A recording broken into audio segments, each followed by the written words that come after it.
Dalam hal pelaksanaan lain pun, dalam hukum lain dari ilmu alam, logika mistik tadi mendapat cantangan pula. Tiangnya ilmu kodrat, mechanica, ialah satu cabang dari ilmu alam, ialah the law of conservation of force, yakni hukum tentang ketetapan jumlahnya kodrat di dunia ini. Kawannya ialah hukum ketetapan jumlah benda di dunia ini. Syahdan menurus hukum ketetapan kodrat itu, maka kodrat yang hilang pada satu bentuk bisa didapat pada bentuk yang lain. Jadi jumlahnya kodrat tadi tinggal tetap saja.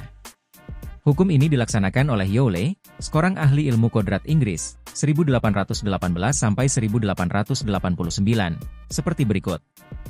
Dengan 4 cara, Joule membuktikan persamaan panas dan kodrat, mechanica, energi. Dia dapatkan bahwa buat menaikkan panasnya I-pound air dengan 1 derajat, perlu dipakai 772 kaki pound.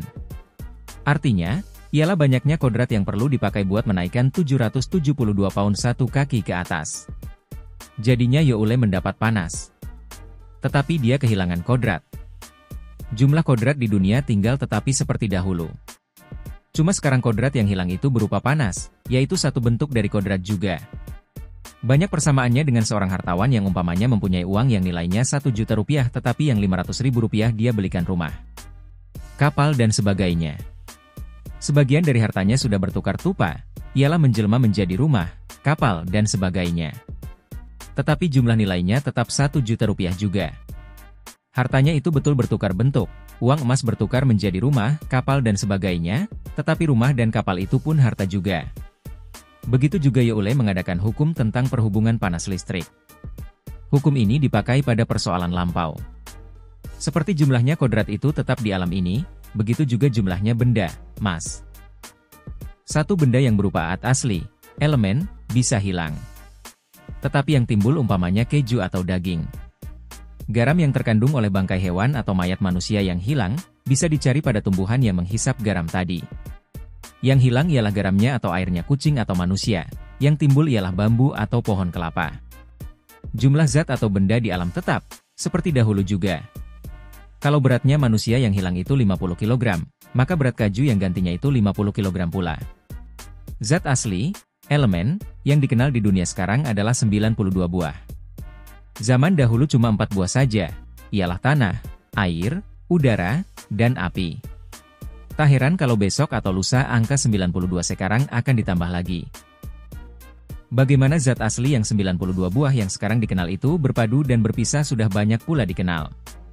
Seorang guru sekolah di Inggris, bernama Dalton, mendapatkan satu hukum yang amat penting buat ilmu kimia. Hukum itu dinamai The Law of Constant Composition, yakni hukum perpaduan yang tetap. Air, umpamanya, adalah satu benda perpaduan dari zat asli bernama oksigen, Sauerstoff, dan hidrogen, Waterstoff. Bagaimanapun air itu diperoleh, dalam kamar ilmu pisah laboratorium ataupun di udara, sebagai air hujan, air itu tetap satu perpaduan oksigen dan hidrogen, atas perbandingan yang tetap pula. Dalam kamar ahli pisah mesti dipakai 88,9% oksigen dan 11,1% hidrogen. Di udara pun perbandingan itu tetap begitu. Begitu juga perpaduan semua benda yang lain-lain, berlaku menurut hukumnya Dalton tadi.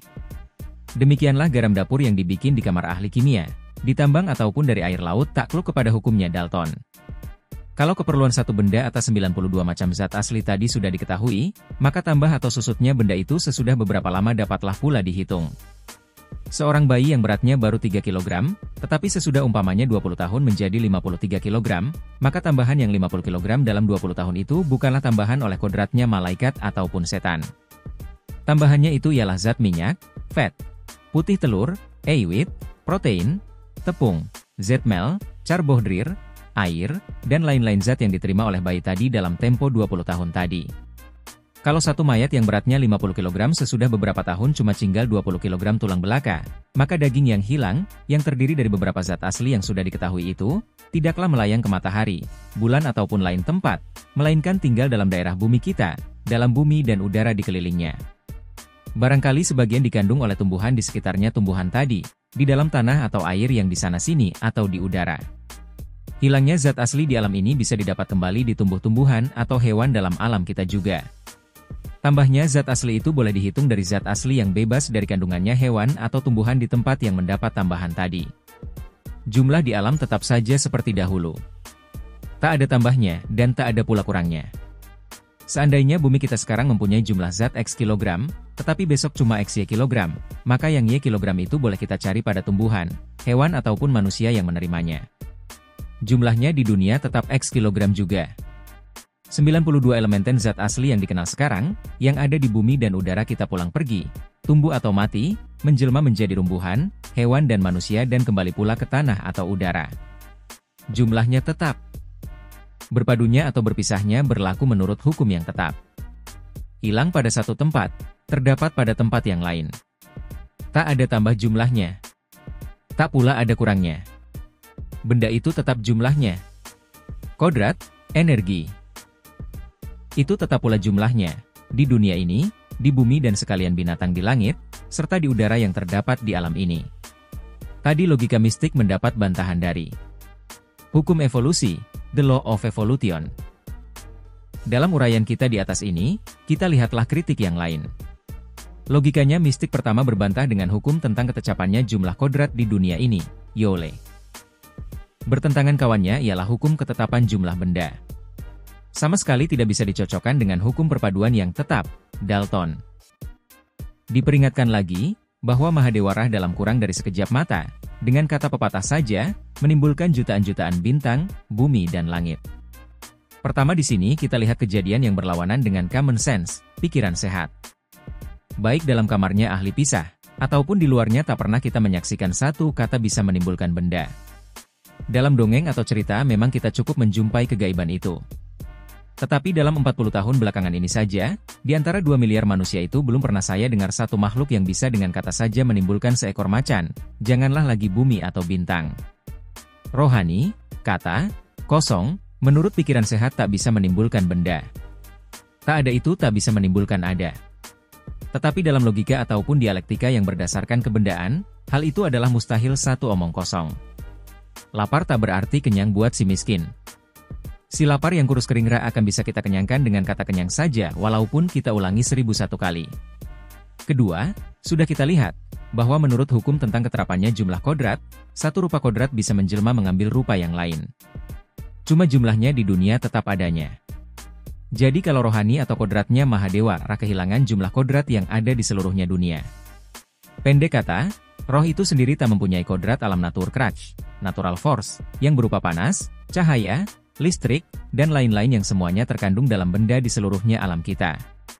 Ketika semua benda di alam ini, bumi, matahari, bintang, tumbuhan, hewan dan manusia mestinya menurut hukum ketetapan jumlahnya benda, datangnya dari benda juga. Cuma rupanya benda asal itu berlainan dari benda jadi ini. Bagaimana satu bentuk benda menjelma menjadi bentuk yang lain, berlaku menurut hukum perpaduan seperti sudah ditetapkan oleh Dalton. Tegasnya benda asal mesti ada lebih dahulu, baru benda yang ada di dunia sekarang bisa pula ada. Benda asal itu menurutkan ialah benda lebur, molten mass. Dari benda lebur itu berjalan sepanjang hukum perpaduan dan perpisahan, Dalton dan lain-lain, sesuai juta-jutaan tahun kita sampai kepada beberapa Chen-Kiemige Chelen, yakni beberapa biji asli yang bertunas satu. Beberapa biji asli yang bertunas satu ini sesudah jutaan tahun pula, berhubungan dengan perubahan iklim dan sebagainya sepanjang hukum evolusi, Darwin, kita akhirnya sampai ke alam kita sekarang. Sebagai kebulatan pemeriksaan kita sampai sekarang kita bisa tetapkan, bahwa penimbulan dunia benda dan kodratnya itu oleh rohani dan firman dalam sekejap mata saja adalah berlawanan sekali dengan segala hukum yang dipakai dalam ilmu alam. Marilah kita sebentar mengendalikan, bahwa rohani itu terdiri dari zat. Ini pun ada mengandung kritik diri sendiri. Bukankah rohani itu dianegan suci, tidak kotor seperti zat? Bukankah rohani itu dianggap suci, tidak kotor seperti zat? Terkuasa, artinya tidak takluk kepada hukum dan sifat yang mengenai zat, rohani tak bisa berubah, tumbuh atau susut, sakit atau senang, hidup atau mati, bersih ataupun kotor. Mahadewa Eraha, ialah terkuasa, tersempurna, tersuci, tak bisa dikenal oleh hukum yang mengenai zat. Kalau dia masih bisa dikenal oleh hukum yang mengenai zat, bukanlah ia roh lagi, bukanlah ia terkuasa lagi, bukanlah pula dia maha sempurna dan maha suci lagi. Belum lagi habis saya tuliskan yang di atas ini, maka menjelmalah di depan saya rohnya para pemikir Egypt. Mereka dengan kawannya para ahli kegaiban yang ada di sekitar kita sekarang membantah dengan keras. Dewarah menimbulkan zat dengan segala hukum yang dipakai dalam ilmu alam sekarang supaya sesudah ditimbulkan itu, alam bisa bekerja sendiri menurut hukumnya sendiri. Mechanistic materialis, ed.